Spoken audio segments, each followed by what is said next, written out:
autorización de qué? De que el consentimiento sea actual.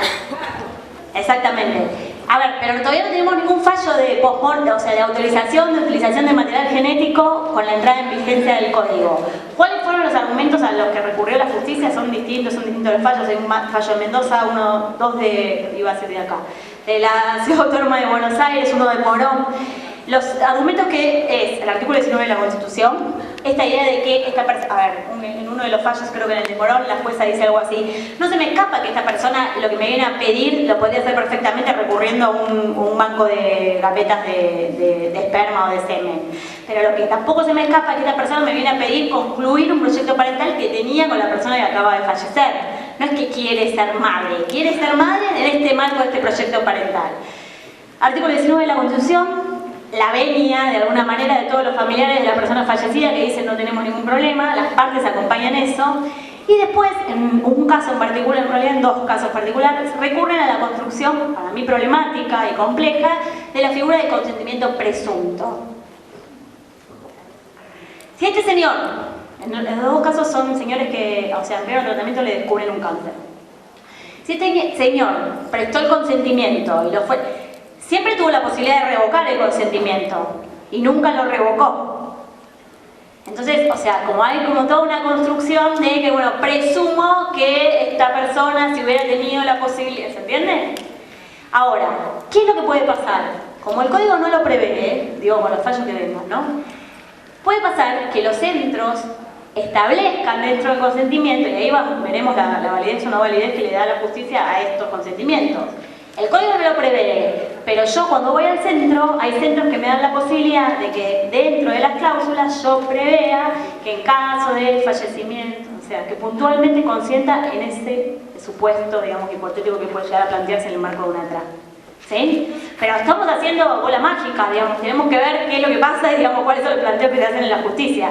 Pero es cierto que los centros, o sea, algunos, incluyen, como por ejemplo los centros, no está regulada la gestación por sustitución, igual la hacen igual y la hacen firmar a la comitente y a los gestantes y todo como si estuviera regulado, que no está regulado. Sí.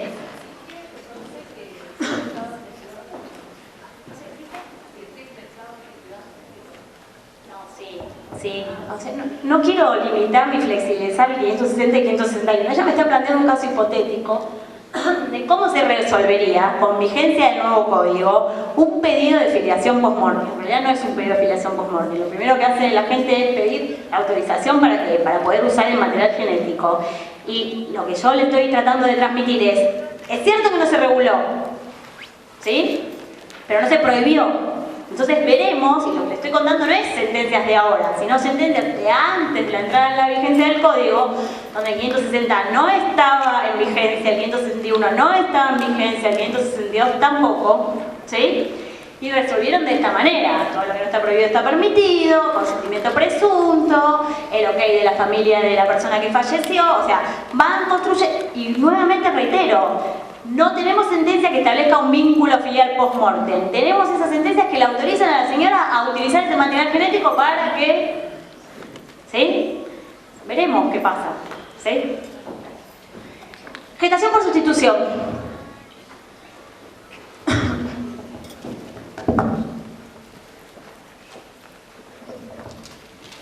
También figura que fue eliminada del código, también figura que pese a la eliminación se produce en los centros, se produce aquí en la Argentina, se produce afuera y figura que tenemos incluso más sentencias a favor que en el caso de la filiación post-mortem. Son más los supuestos estos que los de filiación post-mortem. ¿Cuál era el proyecto, digamos, cuál era la previsión del 562 original del anteproyecto? Bueno, justamente, como es una situación tan particular, tan compleja, donde interviene durante 9 meses en esta idea de proyecto parental una persona totalmente ajena al proyecto parental, gestando su cuerpo, gestando para otro, con todas las complejidades, digamos, que eso involucra, era el único supuesto de técnicas de reproducción humana asistida que para su realización el anteproyecto exigía un proceso judicial previo. ¿Y qué es lo que debía hacerse o qué, digamos, cuál era el fin de este proceso judicial previo? Homologar el consentimiento. ¿De quién?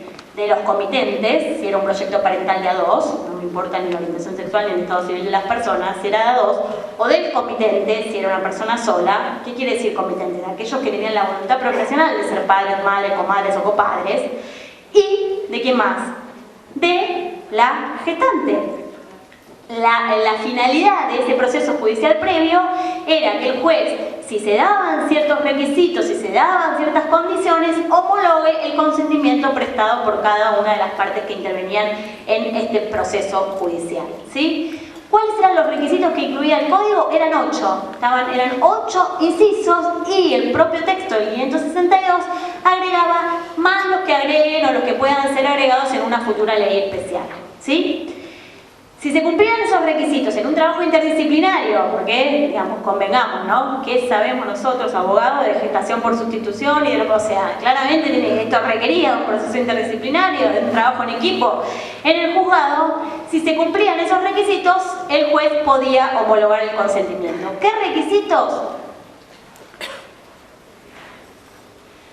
Que se haya tenido en miras el interés superior del niño, que la gestante tenga plena capacidad psíquica y física, o sea que esté apta para atravesar un embarazo y un futuro parto, que la gestante no haya aportado sus gametos, ¿para qué? Para que lo biológico y lo genético no quede acá y tenga muy debilitado lo volitivo nada más que con los comitentes. O sea, y aparte para evitar ¿qué cosa? El arrepentimiento por la fuerza y por esta impronta de que lo genético es lo que tira, ¿no? Lo primero que uno hace cuando va a ver el nacimiento de un chico, a ver a quién se parece. Bueno, digamos, eso opera y está presente, digamos, a nivel social. Entonces, lo que hacía el código es exigir que la persona que geste, solo geste y nunca pueda aportar el material genético, el gameto, ¿sí? Separando y disociando estos dos elementos. Exigía que en caso de que sea un proyecto, digamos, parental, monoparental o compartido, si era monoparental, la persona que era el comitente, el que tenía voluntad procreacional, sí o sí tenía que aportar el material genético. Si era de a dos, suyo, ¿no? El otro, el que no tiene, no lo va a poder aportar. Si era de a dos, al menos uno tenía que aportar el material genético. O sea, si yo no podía gestar, yo Natalia, casada con un señor o con una señora, yo no podía gestar, recurro a una tercera persona, no podía aportar mis óvulos y él no podía aportar el esperma, la figura no era la gestación por sustitución, iba, en todo caso, a la adopción. Para ir a la gestación por sustitución, al menos uno de los comitentes tenía que aportar el material genético. Discutible, pero bueno, es para otra charla con otra profundidad, ¿sí? Pero eso era lo propuesto en ese momento. ¿Qué más? Que la gestante... la imposibilidad de que los comitentes lleven, digamos, un embarazo, primero, logren un embarazo o que lleven un embarazo a término, ¿sí?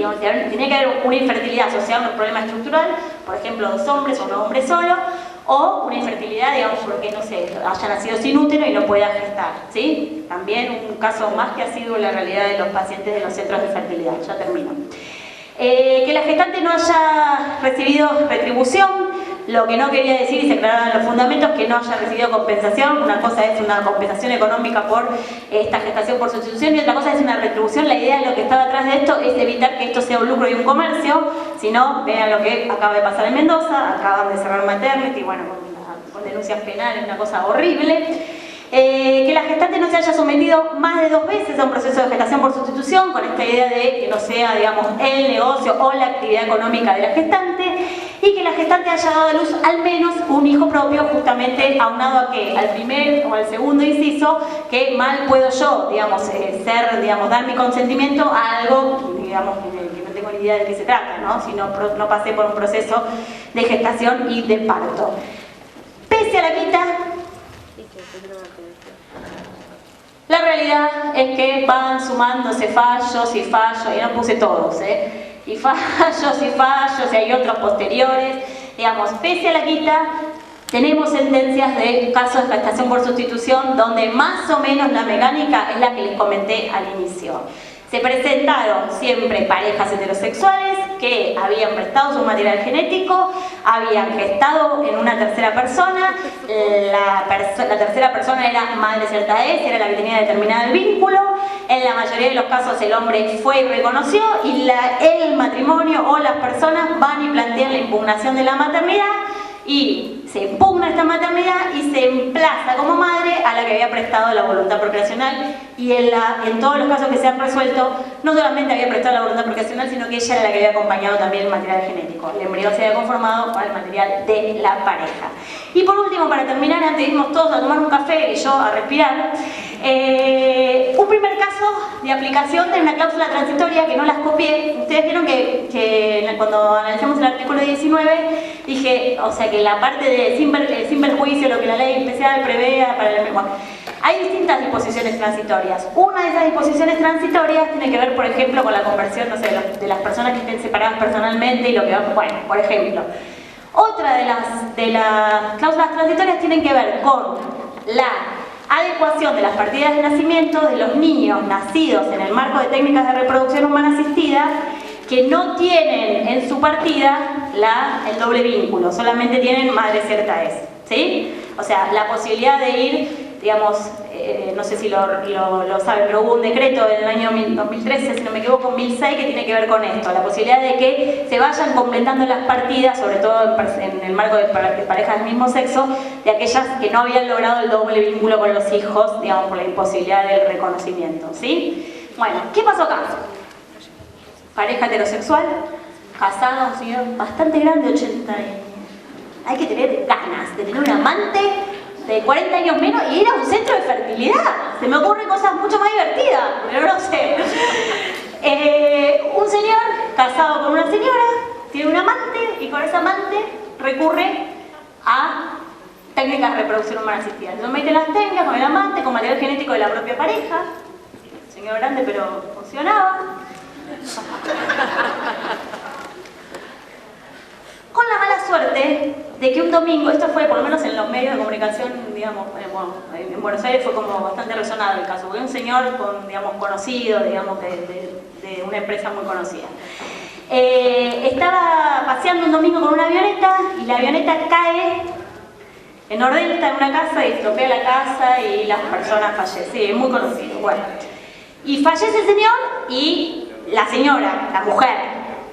Yo digo por suerte, porque se llega a enterar de esto y se muere al instante. Bueno, ¿qué es lo que pasaba? Que el amante había dado a luz al hijo en el 2014 y que la ficha del recién nacido la había firmado este señor. El señor se va de viaje, no reconoce el registro civil, entonces este chico, en el marco de una técnica de reproducción humana asistida, no tiene completada su partida, solamente madre cierta es. Y lo que falta es el vínculo filial con este señor. No es un supuesto de post-mortem, de filiación post-mortem, porque este señor estaba vivo cuando el hijo nació. Por eso es la aplicación transitoria de esta disposición, digamos, del código, ¿sí? El caso, si bien la disposición transitoria dice que estas acciones en realidad no son acciones judiciales, sino que uno tiene que ir en el ámbito administrativo a completar las partidas por la complejidad del caso, etcétera, etcétera, se plantea la acción en la justicia y es la jueza Miriam Cataldi la que resuelve el caso recientemente.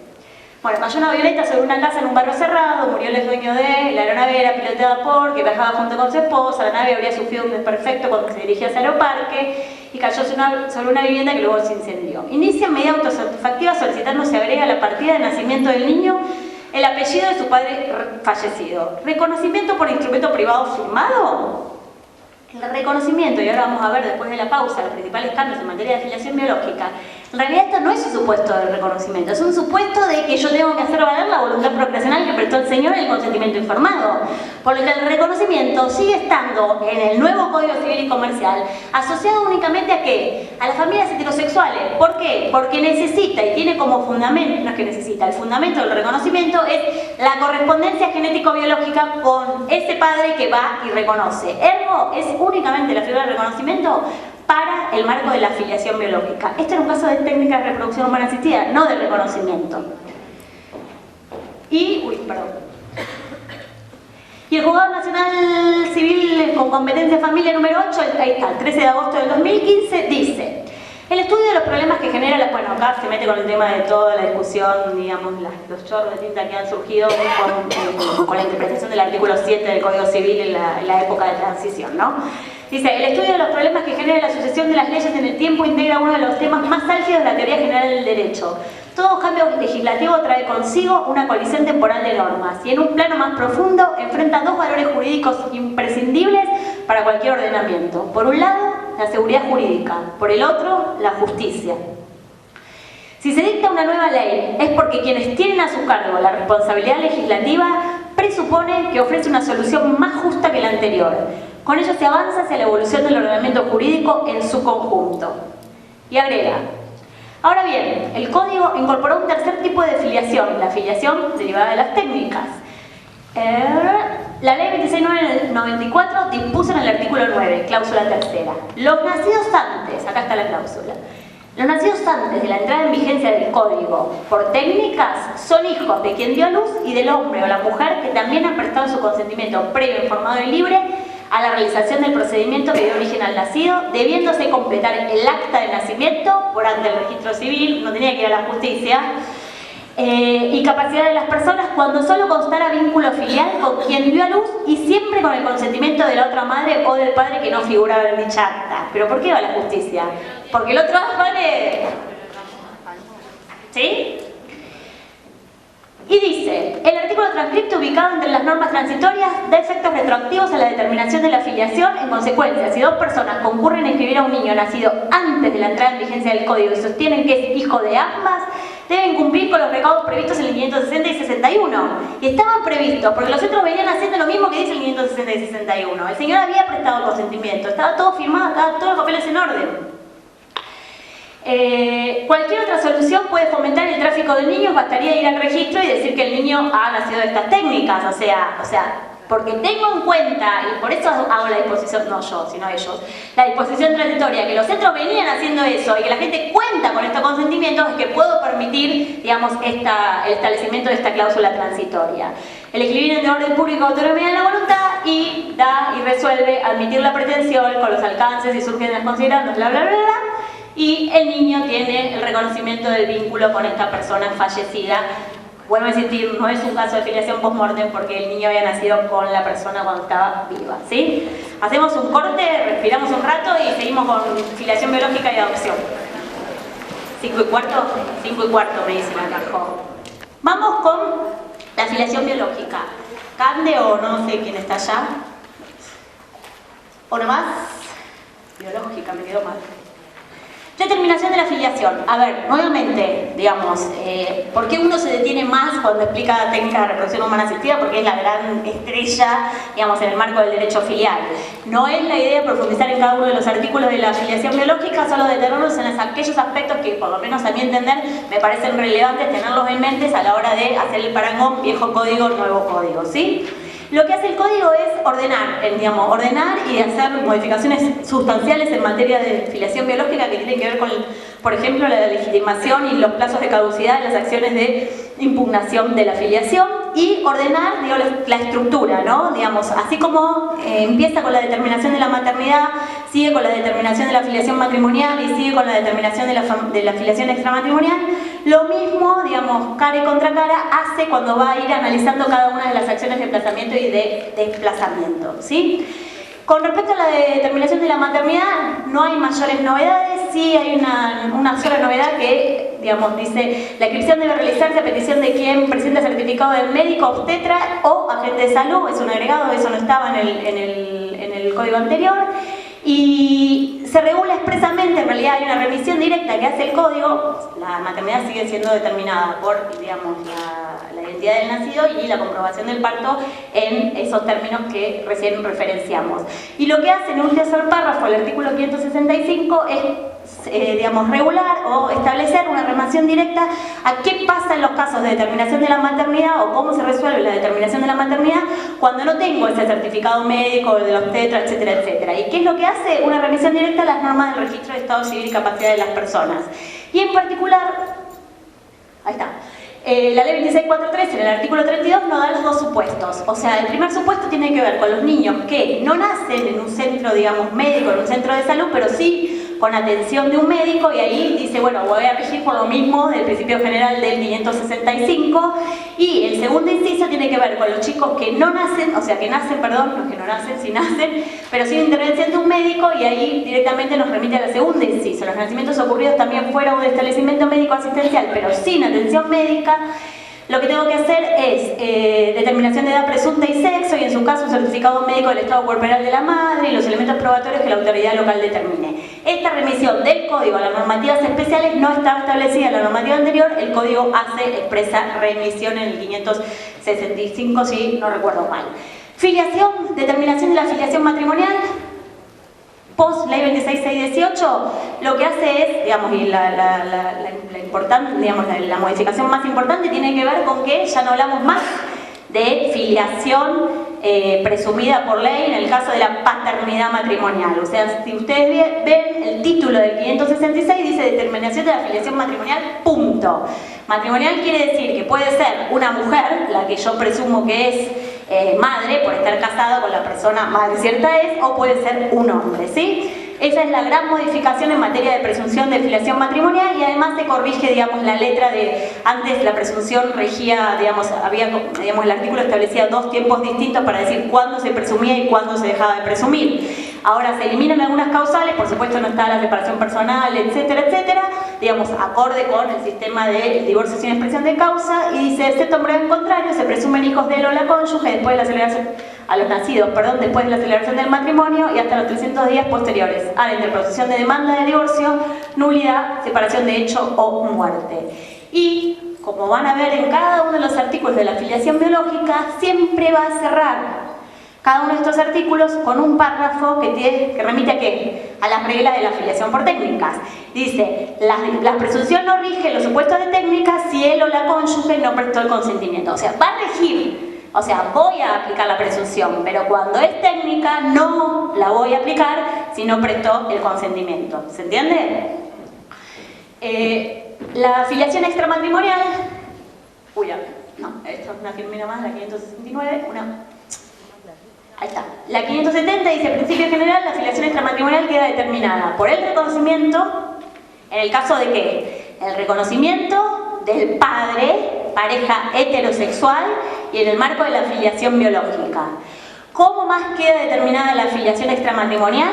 Si voy a técnicas de reproducción humana asistida, con el consentimiento que vimos, ¿sí? O por sentencia de desplazamiento, sentencia judicial que determine esa filiación, ¿sí? Lo que quiero que quede clarísimo es que no se puede recurrir en el marco de técnicas de reproducción humana asistida a la figura del reconocimiento. Es otra la figura y es el 560 y 61 que vimos hace un rato. Ahí tiene filiación biológica extramatrimonial, el certificado de nacimiento más el reconocimiento. En la extramatrimonial también tenemos, por supuesto, la posibilidad de hacer acción de emplazamiento filial y ahora vamos a ver que en esto también hay algunas modificaciones, sobre todo la posibilidad de que el Ministerio Público, digamos, pueda ejercer, digamos, entablar la acción sin el consentimiento de la madre, y vamos a ver los cambios al respecto, también muy reclamados por doctrina y jurisprudencia. Y en el caso de la filiación por extramatrimonial es el consentimiento más el certificado, no la figura del reconocimiento, perdón que sea tan reiterativa. Otra de las novedades en el marco de la filiación biológica es la necesidad de, en el marco de la filiación biológica y en una filiación biológica particular, que es la extramatrimonial, de notificar el reconocimiento a la madre de ese niño y al niño, el principal protagonista de este reconocimiento. ¿Por qué? ¿Qué es lo que había sucedido en la jurisprudencia anterior al nuevo código y los planteos que se habían dado, digamos, a nivel jurisprudencial? ¿Qué es lo que sucedía? Muchas veces las personas, los niños, pasaban una cantidad de años, por ejemplo, a los 16 años, conforme a la nueva legislación, en la vieja legislación, tenían que ir y hacer la renovación del DNI y surgían y se enteraban ahí que tenían un padre que no conocían. ¿O qué ha pasado, por ejemplo, en un fallo que les traje, si no me equivoco, de Santa Fe? Ahí está.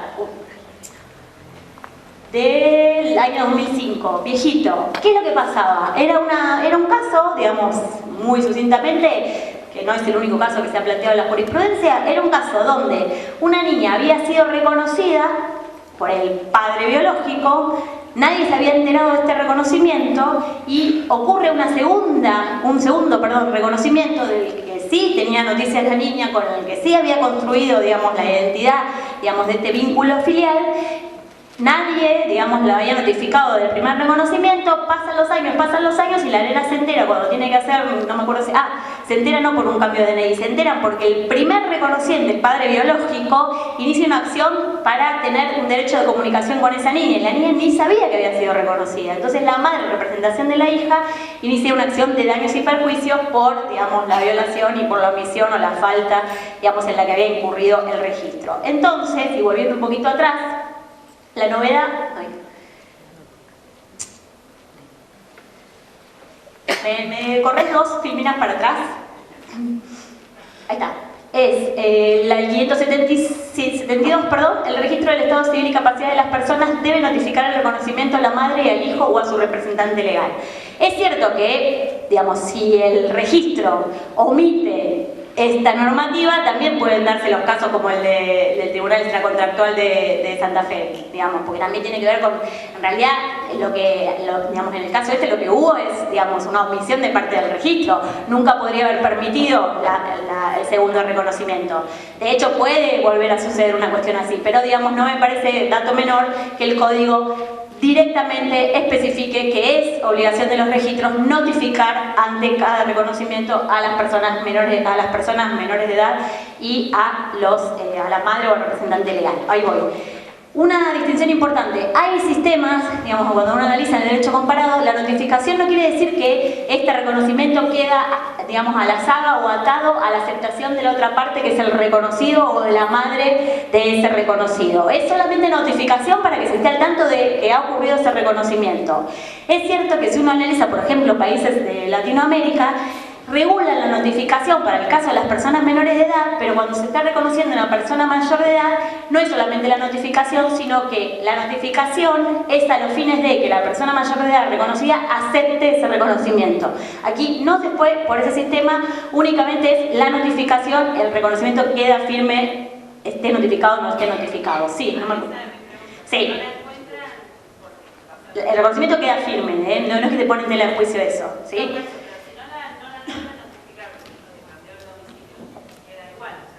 Sí, porque no es que es una notificación, no es que es una notificación que espera como una contraparte que es la aceptación de ese reconocimiento. No se optó por ese sistema, el reconocimiento queda firme.